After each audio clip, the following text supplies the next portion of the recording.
എറണാകുളം ജില്ലയിലെ ആലുവയിലായിരുന്നു നാടിനെ നടുക്കിയ സംഭവം അരങ്ങേറിയത്. രാത്രി ഏകദേശം 9:30 മണിയോടുകൂടി പതിവ് ജോലികൾ പൂർത്തിയാക്കി ടോമി തന്റെ വീട്ടിലേക്കെത്തി. ഈ സമയത്തായിരുന്നു രാത്രി 9:30 മണിയായിട്ടും അസ്വാഭാവികമായ നിലയിൽ വാതിൽ തുറന്നു കിടക്കുന്നത് ടോമിയുടെ ശ്രദ്ധയിൽപ്പെട്ടത്. വീടിനുള്ളിലേക്ക് പ്രവേശിച്ച ടോമി പ്രധാന ഹാളും കടന്ന് ഡൈനിങ് റൂമിന് സമീപത്തേക്കെത്തി. പെട്ടെന്നായിരുന്നു നടുക്കുന്ന ഒരു കാഴ്ച ടോമിയുടെ ശ്രദ്ധയിൽപ്പെട്ടത്. തന്റെ ഭാര്യ മെർലിൻ വായിൽ നിന്ന് നുരയും പതയും വന്ന നിലയിൽ തറയിൽ അബോധാവസ്ഥയിൽ കിടക്കുന്നു. എത്ര കുലുക്കി വിളിച്ചിട്ടും ഭാര്യയ്ക്ക് അനക്കമൊന്നുമില്ല എന്ന് മനസ്സിലാക്കിയ ടോമി അതിവേഗം ഓടി ബെഡ്റൂമിലേക്ക് എത്തി. മെർലിൻ കിടക്കുന്ന അതേ രീതിയിൽ തന്നെ ബെഡ്റൂമിനുള്ളിൽ ടോമിയുടെ 2 മക്കളും വായിൽ നിന്ന് നുരയും പതയും വന്ന നിലയിൽ അനക്കമില്ലാതെ കിടക്കുന്നു. നടുങ്ങിപ്പോയ ടോമി വീടിന് പുറത്തേക്കിറങ്ങി ഓടുകയും നിലവിളിച്ച് ശബ്ദമുണ്ടാക്കി ആളുകളെയൊക്കെ കൂട്ടുകയും ചെയ്തു. നാട്ടുകാരുടെ സഹായത്തോടുകൂടി മെർലിനെയും 2 കുട്ടികളെയും ടോമിയുടെ കാറിൽ തന്നെ ആലുവ ഗവൺമെന്റ് ഹോസ്പിറ്റലിലേക്ക് ഷിഫ്റ്റ് ചെയ്തു. നാട്ടുകാരിൽ ചിലർ ഉടൻ തന്നെ വിവരം ആലുവ സ്റ്റേഷനിൽ വിളിച്ചറിയിച്ചു. ആശുപത്രിയിലേക്ക് പ്രവേശിപ്പിച്ച സമയത്ത് ഡോക്ടർമാർ പരിശോധന നടത്തിയപ്പോൾ തന്നെ ഒരു കാര്യം വ്യക്തമായി. ആ 3 പേരും മരിച്ചിട്ട് മണിക്കൂറുകൾ പിന്നിട്ടിരിക്കുന്നു. ടോമി അറിയപ്പെടുന്ന ഒരു കുടുംബത്തിലെ വ്യക്തിയാണ്. ടോമിയും സഹോദരങ്ങളും ചേർന്ന് ആലുവയിൽ തുണിക്കട നടത്തുകയാണ്. പണക്കാരനും ബിസിനസ്സുകാരനുമായ ടോമിയുടെ ഭാര്യയും മക്കളും വിഷം കഴിച്ച് ആത്മഹത്യ ചെയ്തു എന്ന തരത്തിലുള്ള വാർത്ത അപ്പോഴേക്കും നാടാകെ പരന്നിരുന്നു. പോലീസ് സംഘം ഉടൻ തന്നെ ആശുപത്രിയിലേക്ക് എത്തി. പോലീസുകാരെ കണ്ടതും ടോമിയോട് പറയാത്ത ചില കാര്യങ്ങൾ ഡോക്ടർമാർ പോലീസിന് മുൻപാകെ വെളിപ്പെടുത്തി. 3 പേരുടെയും മരണം സയനൈഡ് പോലെയുള്ള വിഷം ഉള്ളിൽ ചെന്നാണ് സംഭവിച്ചിരിക്കുന്നത്. അതുമാത്രവുമല്ല, ആ 3 വിഷം തനിയെ കഴിച്ചതല്ല, അവരെ ആരോ നിർബന്ധിച്ച് വിഷം കഴിപ്പിച്ചിരിക്കുകയാണ്. ബലപ്രയോഗത്തിലൂടെ വാ കുത്തിത്തുറന്ന് വിഷം വായിലേക്കൊഴിച്ചതിന്റെ എല്ലാ ലക്ഷണങ്ങളും ആ 3 പേരുടെയും മുഖഭാവങ്ങളിൽ നിന്നും വ്യക്തമായി കാണാമായിരുന്നു. അതിന്റെ എല്ലാ ലക്ഷണങ്ങളും അവരുടെ ശരീരത്തിൽ ഉണ്ടായിരുന്നു എന്നും ഡോക്ടർ വ്യക്തമായി തന്നെ പോലീസിന് മൊഴി നൽകി. ആ 3 പേരുടെയും മുഖത്ത് ആരോ അതിശക്തമായി അമർത്തിയതിന്റെ കൈയടയാളങ്ങളും കാണാം. സംഭവിച്ചിരിക്കുന്നത് അതിക്രൂര കൊലപാതകമാണെന്ന് ലോക്കൽ പോലീസ് വിവരമറിയിച്ചതിനെ തുടർന്ന് സർക്കിൾ ഇൻസ്പെക്ടറും ഡിവൈഎസ്പിയും അടങ്ങുന്ന സംഘം ആശുപത്രിയിലേക്ക് എത്തി. ഉന്നത ഉദ്യോഗസ്ഥരുടെ നേതൃത്വത്തിൽ ഇൻക്വസ്റ്റ് നടപടികൾ ആരംഭിച്ചു. ഇൻക്വസ്റ്റ് നടപടികൾ പുരോഗമിക്കുന്ന സാഹചര്യത്തിൽ ഡോക്ടർ സാക്ഷ്യപ്പെടുത്തിയ കാര്യങ്ങൾ 100% ശരിയാണെന്ന് തെളിഞ്ഞു. ആ 3 പേരുടെയും മുഖത്ത് ശക്തമായി ആരോ പ്രസ് ചെയ്തതിന്റെ അടയാളങ്ങളുണ്ട്. 3 പേരുടെയും മൃതദേഹങ്ങൾക്ക് നീല നിറമായി തുടങ്ങിയിട്ടുണ്ട്. അതിന്റെ അർത്ഥം വിഷം ഉള്ളിലേക്ക് കടന്നിട്ട് മണിക്കൂറുകൾ പിന്നിട്ടു എന്നാണെന്ന് ഡോക്ടർ പോലീസുകാർക്ക് മൊഴി നൽകി. ടോമി ആ വീട്ടിലേക്ക് എത്തിയത് 9:30 മണിയോടുകൂടിയായിരുന്നു. അങ്ങനെയെങ്കിൽ മരണം സംഭവിച്ചത് ഏകദേശം 7:30 മണിയോടുകൂടി ആയിരിക്കാമെന്ന് പോലീസ് നിഗമനത്തിലെത്തി. ഇതിനിടയിൽ സർക്കിൾ ഇൻസ്പെക്ടറിന്റെ നിർദ്ദേശപ്രകാരം ഒരു സംഘം പോലീസുകാർ ടോമിയുടെ വീട്ടിലേക്ക് എത്തുകയും തെളിവുകളൊന്നും തന്നെ നശിപ്പിക്കപ്പെടാതിരിക്കുന്നതിനായി ആ വീട് പൂർണ്ണമായും സീൽ ചെയ്യുകയും ചെയ്തു. ടോമിയുടെ വീടിന് 2 പോലീസുകാരെ കാവൽ നിർത്തിയ ശേഷം അവിടെ കൂടി നിന്ന നാട്ടുകാരോടെല്ലാം തൊട്ടടുത്ത ദിവസം അതിരാവിലെ തന്നെ അവിടേക്ക് എത്തണമെന്ന് പോലീസ് നിർദ്ദേശം നൽകി. തൊട്ടടുത്ത ദിവസം 10 മണിയോടുകൂടി ഡോഗ് സ്ക്വാഡുമായി പോലീസ് സംഘം സംഭവസ്ഥലത്തേക്ക് എത്തി. വീടിനകമൊക്കെ മണം പിടിച്ചു നോക്കിയ പോലീസ് നായയ്ക്ക് ഗേറ്റ് വരെ ഓടാൻ മാത്രമേ കഴിഞ്ഞുള്ളൂ. തലേ ദിവസം നല്ല മഴയായതുകൊണ്ട് തന്നെ കൂടുതൽ ദൂരം ഓടാനോ പ്രത്യേകിച്ച് ഒരു തെളിവും നൽകാനോ ആ പോലീസ് നായയ്ക്ക് കഴിഞ്ഞില്ല. ഇതേസമയം തന്നെ വീടിനുള്ളിൽ ഫോറൻസിക് സംഘത്തിന്റെ വിശദമായ പരിശോധന ആരംഭിച്ചു. വീടിനുള്ളിൽ മൃതദേഹങ്ങൾ കിടന്ന സ്ഥലം നാട്ടുകാരുടെ സഹായത്തോടുകൂടി പോലീസ് സംഘം മാർക്ക് ചെയ്തു. ആ സമയത്തും അവരുടെ വായിൽ നിന്ന് വീണ നുരയും പതയും ആ വീടിനുള്ളിൽ തങ്ങി നിൽക്കുന്നുണ്ടായിരുന്നു. അവയൊക്കെ ഫോറൻസിക് സംഘം വിശദമായി തന്നെ ശേഖരിച്ചു. വീടിനുള്ളിൽ വിശദമായ പരിശോധന നടത്തുന്നതിനിടയിലായിരുന്നു ഫോറൻസിക് സംഘത്തിന്റെ കണ്ണിൽ ഡൈനിങ് ടേബിളിന് മുകളിലിരിക്കുന്ന ഒരു ഗ്ലാസ് ശ്രദ്ധയിൽപ്പെടുന്നത്. തലേ ദിവസം രാത്രിയിൽ ആ ഗ്ലാസ് ഉപയോഗിച്ചതിന്റെ എല്ലാ ലക്ഷണങ്ങളും ഉണ്ടായിരുന്നു. വിരലടയാളം ശേഖരിക്കുന്നതിനായി ആ ഗ്ലാസ് തെളിവിലേക്കായി എടുത്തു. ഫോറൻസിക് സംഘത്തിന്റെ പരിശോധന വീടിനുള്ളിൽ സജീവമാകുന്ന സാഹചര്യത്തിൽ തന്നെ മെഡിക്കൽ കോളേജിൽ ആ 3 മൃതദേഹങ്ങളുടെയും പോസ്റ്റ്മോർട്ടം നടപടികൾ പുരോഗമിക്കുകയായിരുന്നു. മെർലിന്റെ മൃതശരീരം പോസ്റ്റ്മോർട്ടം ചെയ്ത സമയത്ത് ചില നിർണായക തെളിവുകൾ പോലീസിന് ലഭിച്ചു. ഡോക്ടർമാർ ചില പ്രത്യേക കാര്യങ്ങൾ പോലീസിനോട് പറഞ്ഞു. മെർലിന്റെ പല്ലിൽ രക്തം പറ്റിപ്പിടിച്ചിട്ടുണ്ട്. മരിക്കുന്നതിന് മുൻപ് മെർലിൻ ആരെയോ കടിച്ചിട്ടുണ്ടെന്ന് അതിൽ നിന്ന് വ്യക്തമാണ്. രക്ഷപ്പെടുന്നതിനായി മെർലിൻ ഒരു ശ്രമം നടത്തിയിരിക്കുകയാണ്. 1-ലധികം തവണ മെർലിൻ ഏതോ വ്യക്തിയെ കടിച്ചിട്ടുണ്ടെന്ന് അവളുടെ വാ തുറന്ന് പരിശോധിച്ച ഡോക്ടർക്ക് വ്യക്തമായി. അത് മാത്രവുമല്ല, 3 പേരുടെയും വാ ബലപ്രയോഗത്തിലൂടെ വലിച്ചു തുറന്നതിന് ശേഷമാണ് വിഷമകത്തേക്ക് ഒഴിച്ചിരിക്കുന്നത്. അത് സയനൈഡാണെന്നും പോസ്റ്റ്മോർട്ടത്തിൽ തെളിഞ്ഞു. മരണം സംഭവിച്ചിരിക്കുന്നത് 7:30-ക്കും 8:30-ക്കും ഇടയിലാണ്. പോലീസ് സംഘം ഉടൻ തന്നെ സയനൈഡ് ഉപയോഗിക്കുന്ന ആളുകളെ കേന്ദ്രീകരിച്ച് ഒരു അന്വേഷണം നടത്തി. സാധാരണയായി സ്വർണ്ണപ്പണിക്കാർ അല്ലെങ്കിൽ തട്ടാന്മാരൊക്കെയാണ് സയനൈഡ് ഉപയോഗിക്കുന്നത്. അങ്ങനെയുള്ള ആർക്കെങ്കിലും ഈ കൊലപാതകവുമായി ബന്ധമുണ്ടോ എന്നൊന്ന് അന്വേഷിക്കാൻ തന്നെ പോലീസ് തീരുമാനിച്ചു. ഇതേസമയം തന്നെ ടോമിയെക്കുറിച്ചും അയാളുടെ ബിസിനസ് ബന്ധങ്ങളെക്കുറിച്ചും ബന്ധുക്കളെയും നാട്ടുകാരെയും ഒക്കെ കുറിച്ച് ഒരു അന്വേഷണം നടത്താൻ പോലീസ് പ്രത്യേകം ലിസ്റ്റ് തയ്യാറാക്കി. പോലീസിന് പ്രധാനമായും അറിയേണ്ട ഒരു കാര്യം ടോമിയുടെ വീടിനുള്ളിൽ സംഭവം നടന്ന ദിവസം മോഷണം നടന്നിട്ടുണ്ടോ എന്നുള്ളതായിരുന്നു. മോഷണ ശ്രമങ്ങൾക്കിടയിലുണ്ടായ കൊലപാതകമാണോ എന്നറിയണമെങ്കിൽ വീട്ടിൽ നിന്ന് എന്തെങ്കിലും നഷ്ടപ്പെട്ടിട്ടുണ്ടോ എന്നറിയണം. അതറിയാവുന്ന ഒരേയൊരു വ്യക്തി ടോമി ആയതുകൊണ്ട് തന്നെ ടോമിയോട് വിശദ വിവരങ്ങൾ തിരക്കാൻ പോലീസ് തീരുമാനിച്ചു. ഇതേസമയം മെഡിക്കൽ കോളേജിൽ പോസ്റ്റ്മോർട്ടം പൂർത്തിയാക്കി മെർലിന്റെയും മക്കളുടെയും മൃതദേഹം ബന്ധുക്കൾക്ക് വിട്ടു നൽകി. നിരവധി ആളുകളാണ് സംസ്കാര ചടങ്ങുകളിൽ പങ്കെടുക്കാനെത്തിയത്. ഈ സമയത്ത് മഫ്തിയിൽ വേഷം മാറിയ പോലീസ് സംഘം മറ്റുള്ള ആളുകളെയൊക്കെ നിരീക്ഷിക്കുന്നതിനായി അവിടെ ഉണ്ടായിരുന്നു. സംസ്കാര ചടങ്ങുകൾ പൂർത്തിയാക്കിയ സമയത്ത് ടോമിയുടെ അടുത്തേക്ക് പോലീസ് സംഘം എത്തുകയും ആ വീട്ടിൽ മോഷണം നടന്നിട്ടുണ്ടോ എന്നുള്ള കാര്യം അന്വേഷിക്കുകയും ചെയ്തു. പോലീസിന്റെ നിർദ്ദേശമനുസരിച്ച് ടോമി വീടിനുള്ളിലൊക്കെ ഒരു പരിശോധന നടത്തി. പരിശോധനയിൽ ടോമിക്ക് ഒരു കാര്യം വ്യക്തമായി. ആഭരണങ്ങൾ ഇരിക്കുന്ന കൂട്ടത്തിൽ നിന്നും തന്റെ ഭാര്യ മെർലിന് വളരെയേറെ ഇഷ്ടപ്പെട്ട ഒരു മാല മാത്രം മിസ്സായിട്ടുണ്ട്. അക്കാര്യം ഉടൻ തന്നെ ടോമി പോലീസിനെ അറിയിക്കുകയും ചെയ്തു. എന്നാൽ പോലീസിന് അത് കേട്ട് ശരിക്കും അമ്പരപ്പാണുണ്ടായത്. മോഷണം നടത്താനെത്തിയ കള്ളൻ അല്ലെങ്കിൽ കള്ളന്മാർ എന്തുകൊണ്ടാകാം നിരവധി ആഭരണങ്ങൾ അവിടെ ഇരുന്നിട്ടും അതിൽ നിന്നും ഒരു മാല മാത്രം മോഷ്ടിച്ചതെന്നായിരുന്നു പോലീസിന്റെ സംശയം. ടോമിയോട് കൂടുതൽ കാര്യങ്ങൾ പോലീസ് സംഘം അന്വേഷിച്ചറിഞ്ഞു. ബിസിനസ്സിൽ ടോമിക്ക് പറയത്തക്ക ശത്രുക്കളൊന്നും ഇല്ല എന്ന് അയാൾ പോലീസിന് മൊഴി നൽകി. പോലീസ് സംഘം ഉടൻ തന്നെ മറ്റുള്ള ആളുകളെയൊക്കെ ചോദ്യം ചെയ്യാൻ തുടങ്ങി. അയൽവാസികളെയൊക്കെ വിശദമായി തന്നെ പോലീസ് സംഘം ചോദ്യം ചെയ്തു. പോലീസിന് അറിയേണ്ടിയിരുന്നത് സംഭവം നടന്ന ദിവസം 7 മണിക്ക് ശേഷം ആ വീട്ടിൽ അസ്വാഭാവികമായ നിലയിൽ ആരെയെങ്കിലും നാട്ടുകാർ കണ്ടിട്ടുണ്ടോ എന്നുള്ളതായിരുന്നു. പലരെയും ചോദ്യം ചെയ്ത കൂട്ടത്തിൽ ഒരാൾ ഒരു കാര്യം പോലീസിനോട് പറഞ്ഞു.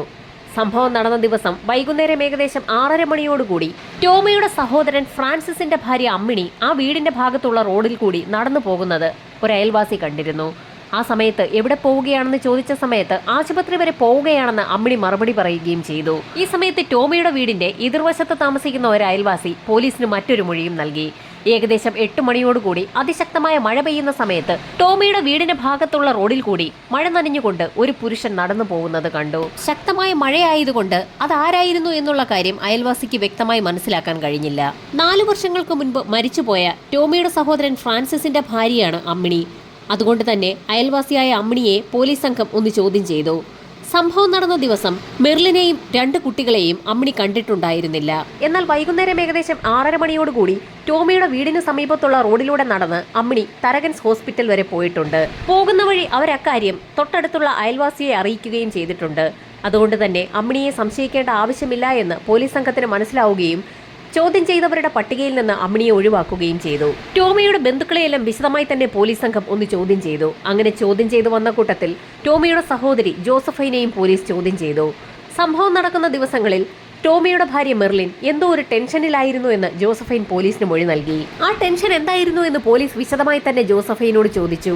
ജോസഫൈന് അതിന് വ്യക്തമായ ഉത്തരവും ഉണ്ടായിരുന്നു. ടോമിയും സഹോദരങ്ങളും ചേർന്നായിരുന്നു ബിസിനസ് സ്ഥാപനങ്ങൾ നടത്തിക്കൊണ്ടിരുന്നത്. ഏകദേശം 4 വർഷങ്ങൾക്ക് മുൻപായിരുന്നു സഹോദരൻ ഫ്രാൻസിസ് മരിച്ചത്. അതിനുശേഷമുള്ള ലാഭവിഹിതം കൃത്യമായും ഫ്രാൻസിസിന്റെ ഭാര്യയായ അമ്മിണിക്ക് ടോമി നൽകാറുണ്ടായിരുന്നു. എന്നാൽ ആ തുക കുറവാണെന്ന് പറഞ്ഞുകൊണ്ട് അമ്മിണി പലപ്പോഴും ടോമിയുടെ വീട്ടിലെത്തി മെർലിനുമായി വഴക്കുണ്ടാക്കാറുണ്ടായിരുന്നു. അമ്മിണിയും മെർലിനും തമ്മിൽ വഴക്കുണ്ടാക്കുന്നത് എപ്പോഴെങ്കിലും ജോസഫൈൻ കണ്ടിട്ടുണ്ടോ എന്നുള്ളതായിരുന്നു പോലീസിന്റെ അടുത്ത ചോദ്യം. സംഭവം നടക്കുന്നതിന് ഏതാനും ദിവസങ്ങൾക്ക് മുൻപ് ജോസഫൈൻ ടോമിയുടെ വീട്ടിലേക്ക് വന്നിട്ടുണ്ടായിരുന്നു. ആ സമയത്ത് അമ്മിണിയും അയാൾക്കൊപ്പം ഒരാളും ടോമിയുടെ വീട്ടിലുണ്ടായിരുന്നു. ജോസഫൈനെ കണ്ടപ്പോൾ തന്നെ അമ്മിണി ഒന്ന് അമ്പരക്കുന്നത് ജോസഫൈന്റെ ശ്രദ്ധയിൽപ്പെട്ടിരുന്നു. എന്നാൽ ജോസഫൈനെ അപ്രതീക്ഷിതമായി ടോമിയുടെ വീട്ടിൽ കണ്ട അമ്മിണി ഉടൻ തന്നെ മെർലിനോട് വിശേഷങ്ങളൊക്കെ ചോദിച്ചറിഞ്ഞ ശേഷം അവിടെ നിന്ന് ഒപ്പം വന്ന ആളിനൊപ്പം തിരക്കിട്ട് പോവുകയും ചെയ്തു. അമ്മിണിയെക്കുറിച്ചുള്ള കാര്യങ്ങൾ വിശദമായി അന്വേഷിക്കാൻ ടോമിയെ പോലീസ് സംഘം വിളിച്ചു വരുത്തി. അമ്മിണിയും മരിച്ചുപോയ ടോമിയുടെ ഭാര്യ മെർലിനും തമ്മിൽ എന്തെങ്കിലും ശത്രുതയുണ്ടോ എന്നുള്ള കാര്യം പോലീസ് സംഘം അയാളോട് ചോദിച്ചു. ഏതാനും നാളുകൾക്ക് മുൻപ് ഒരു സംഭവം ഉണ്ടായിട്ടുണ്ടെന്ന് ടോമി പോലീസിന് മുൻപാകെ മൊഴി നൽകി. ഏതാനും നാളുകൾക്ക് മുൻപായിരുന്നു യൂട്രസ് റിമൂവ് ചെയ്യുന്നതുമായി ബന്ധപ്പെട്ടുള്ള സർജറിയുടെ ഭാഗമായി അമ്മിണി ആശുപത്രിയിൽ അഡ്മിറ്റ് ആയത്. ഈ സമയത്ത് മെർലിൻ അമ്മിണിയെ കാണാൻ ആശുപത്രിയിലേക്ക് പോയിരുന്നു. ആ സമയത്ത് മുറിക്കകത്ത് അമ്മിണിക്കൊപ്പം ഒരാൾ കൂടി ഉണ്ടായിരുന്നു. അമ്മിണി താമസിക്കുന്ന വീടിന്റെ കോമ്പൗണ്ടിൽ താമസിക്കുന്ന ടെലിഫോൺ ഡിപ്പാർട്ട്മെന്റിൽ വർക്ക് ചെയ്യുന്ന കാർത്തികേയൻ എന്ന വ്യക്തിയായിരുന്നു അത്. അയാൾ എന്തിനാണ് ആശുപത്രിയിൽ വന്നതെന്ന് മെർലിൻ അപ്പോൾ തന്നെ അമ്മിണിയോട് ചോദിച്ചു. എന്നാൽ മെർലിന്റെ ആ ചോദ്യം അമ്മിണിക്ക് തീരെ ഇഷ്ടമായില്ല. അങ്ങനെ മെർലിനും അമ്മിണിയും തമ്മിൽ അവിടെ വെച്ച് ഒരു വാക്കുതർക്കവും ഉണ്ടായി. മെർലിൻ ആ വിവരങ്ങളൊക്കെ തന്റെ ഭർത്താവ് ടോമി വൈകുന്നേരം കടയിൽ നിന്ന് മടങ്ങി വന്ന സമയത്ത് അയാളോട് പറയുകയും ചെയ്തിരുന്നു. അതല്ലാതെ അമ്മിണിയുമായി മറ്റെന്തെങ്കിലും പ്രശ്നമുണ്ടോ എന്നുള്ള കാര്യം തനിക്കറിവില്ല എന്നും ടോമി പോലീസിന് മൊഴി നൽകി. പോലീസ് സംഘം നാട്ടുകാരെ ചോദ്യം ചെയ്തതിനിടയിലും അമ്മിണിയും കാർത്തികേയനും തമ്മിൽ ഒരു ബന്ധമുണ്ടെന്നുള്ള തരത്തിൽ പലരും മൊഴി നൽകിയിരുന്നു. അതുകൊണ്ട് തന്നെ കാർത്തികേയനെ വിശദമായി ഒന്ന് ചോദ്യം ചെയ്യാമെന്ന് തീരുമാനിച്ച പോലീസ് സംഘം അയാളെ സ്റ്റേഷനിലേക്ക് വിളിച്ചു വരുത്തി. സംഭവം നടന്ന ദിവസം കാർത്തികേയൻ എവിടെയായിരുന്നു എന്ന് പോലീസ് സംഘം അന്വേഷിച്ചു. അന്ന് താൻ ജോലി കഴിഞ്ഞ് മടങ്ങി വന്ന ശേഷം മഴയായതുകൊണ്ട് തന്നെ വീട്ടിൽ നിന്ന് പുറത്തിറങ്ങാതെ വീടിനുള്ളിൽ തന്നെ ഉണ്ടായിരുന്നുവെന്ന് പോലീസിന് മൊഴി നൽകി. സംഭവം നടന്ന ദിവസം രാത്രിയോടുകൂടി വിവരം അമ്മിണിയാണ് തന്നോട് പറഞ്ഞതെന്നും പിന്നീട് അമ്മിണിയും കാർത്തികേയനും കൂടി ടോമിയുടെ വീട്ടിലേക്ക് എത്തിയ സമയത്ത് മെർലിന്റെയും മക്കളുടെയും മൃതദേഹങ്ങൾ പോസ്റ്റ്മോർട്ടത്തിനായി ആശുപത്രിയിലേക്ക് കൊണ്ടുപോയി കഴിഞ്ഞിരുന്നു എന്നും കാർത്തികേയൻ പോലീസിന് മൊഴി നൽകി. സംഭവം നടന്ന ദിവസം ടോമിയുടെ വീടിന്റെ പരിസരത്തുകൂടി മഴ നനഞ്ഞു പോയ ആ വ്യക്തി കാർത്തികേയനാണോ എന്ന് ഉറപ്പിക്കുന്നതിനായി പോലീസ് സംഘം കാർത്തികേയനെയും കൂട്ടി ടോമിയുടെ വീടിന്റെ പരിസരത്തൊക്കെ ഒന്ന് നടന്നു. ഇതേസമയം മറ്റൊരു പോലീസുകാരൻ അയൽവാസിയായ വ്യക്തിയെ കൊണ്ട് കാർത്തികേയനായിരുന്നു സംഭവം നടന്ന ദിവസം മഴ നനഞ്ഞ് അതുവഴി നടന്നു പോയതെന്ന് ഒന്ന് നോക്കാൻ പറഞ്ഞു. പക്ഷേ ഒറ്റ നോട്ടത്തിൽ തന്നെ അയാൾ അത് കാർത്തികേയനായിരുന്നില്ല എന്നും കാർത്തികേയനെ തനിക്ക് കണ്ടാൽ മനസ്സിലാകുമെന്നും പോലീസിന് മൊഴി നൽകി. ഒരു പിടിവള്ളി കിട്ടിയെന്ന് ആശ്വസിച്ചിരുന്ന പോലീസ് സംഘം വീണ്ടും നിരാശരായി. ഈ സമയത്തായിരുന്നു മെർലിന്റെയും മക്കളുടെയും ആന്തരിക അവയവങ്ങളുടെ പരിശോധനാ റിപ്പോർട്ട് പുറത്തു വന്നത്. പൊട്ടാസ്യം സയനൈഡ് തന്നെയാണ് അകത്ത് ചെന്നിരിക്കുന്നതെന്ന് റിപ്പോർട്ടിൽ നിന്ന് വ്യക്തമായി. അന്വേഷണം ആകെ വഴിമുട്ടി നിൽക്കുന്ന സമയത്താണ് നാട്ടുകാർ പറഞ്ഞ മൊഴിയൊക്കെ വിശദമായി ഒന്നുകൂടി പരിശോധിക്കാൻ പോലീസ് സംഘം തീരുമാനിച്ചത്. നാട്ടുകാർ നൽകിയ മൊഴി എത്രത്തോളം വിശ്വാസയോഗ്യമാണെന്ന് കണ്ടെത്തുന്നതിനായി ഒരു സംഘം പോലീസുകാരെ നിയോഗിച്ചിട്ടുണ്ടായിരുന്നു. അവരുടെ റിപ്പോർട്ട് ഉടൻ തന്നെ പുറത്തു വന്നു. നാട്ടുകാർ പറഞ്ഞിരിക്കുന്ന മൊഴികളൊക്കെ വളരെ കൃത്യമാണ്. എന്നാൽ ഒരാളുടെ മൊഴി മാത്രം കളവാണെന്നും പോലീസ് കണ്ടെത്തി.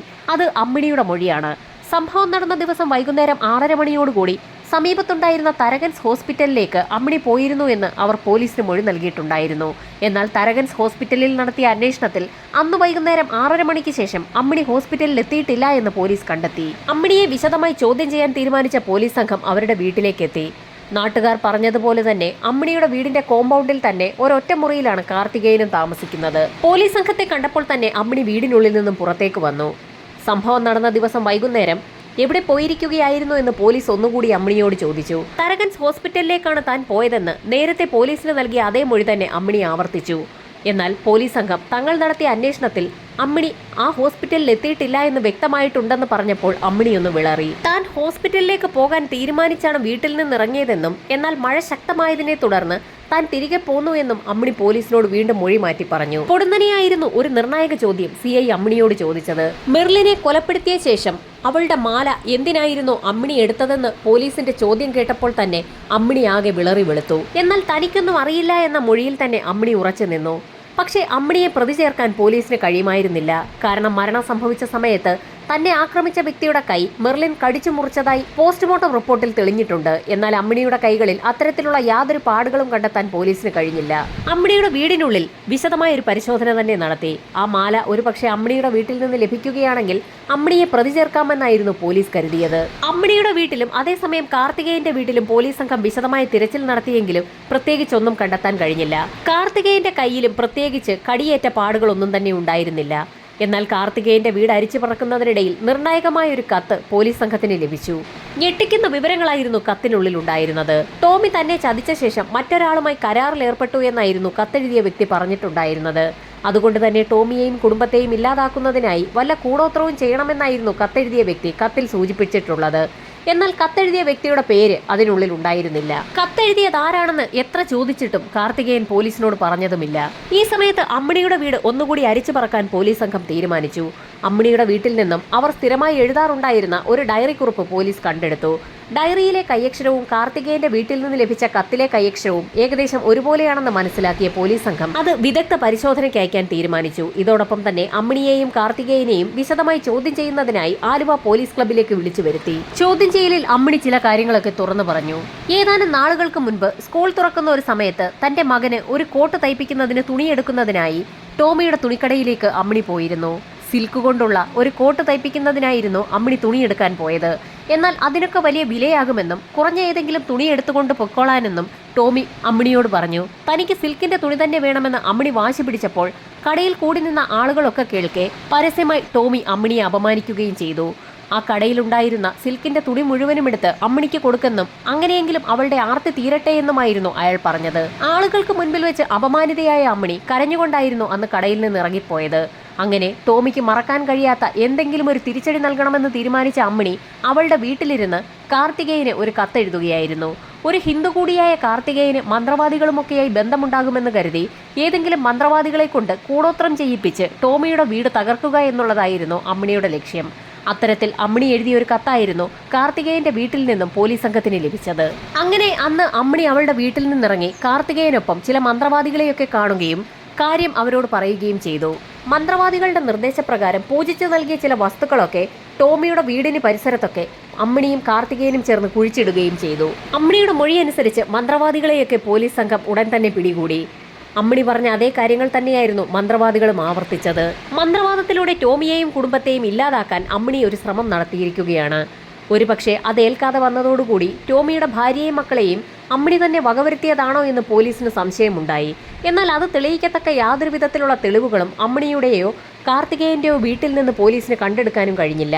ഈ സമയത്തായിരുന്നു കാർത്തികേയൻ വർക്ക് ചെയ്തിരുന്ന ടെലിഫോൺ ഡിപ്പാർട്ട്മെന്റിൽ നിന്നും ലീവ് ലെറ്റർ എഴുതി വാങ്ങിക്കുന്നതിനായി ഒരു ജോലിക്കാരൻ അവിടേക്ക് വന്നത്.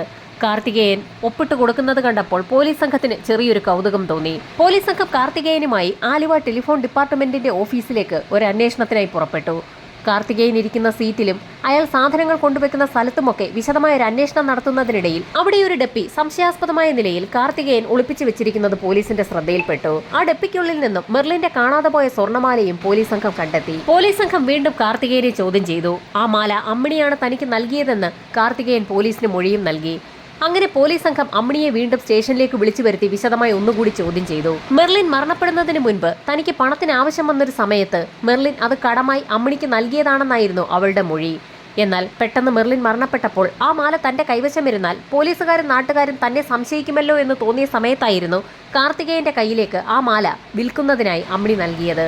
മെർലിന്റെ മരണവുമായി ബന്ധപ്പെട്ടുള്ള പ്രശ്നങ്ങളൊക്കെ ഒന്ന് ഒതുങ്ങുന്ന സമയത്ത് ആ മാല വിൽക്കാമെന്നായിരുന്നു കാർത്തികേയൻ തീരുമാനിച്ചത്. ടെലിഫോൺ ഡിപ്പാർട്ട്മെന്റിന്റെ ഓഫീസിലാകുമ്പോൾ പെട്ടെന്നാരും കണ്ടെത്തുകയില്ല എന്ന് ഉറപ്പു തോന്നിയത് കൊണ്ടായിരുന്നു കാർത്തികേയൻ ആ മാല ഓഫീസിനുള്ളിൽ സൂക്ഷിച്ചത്. പ്രതികളെ പിടിച്ചു എന്ന് കരുതിയ പോലീസ് വീണ്ടും ഇരുട്ടിൽ തപ്പി തുടങ്ങി.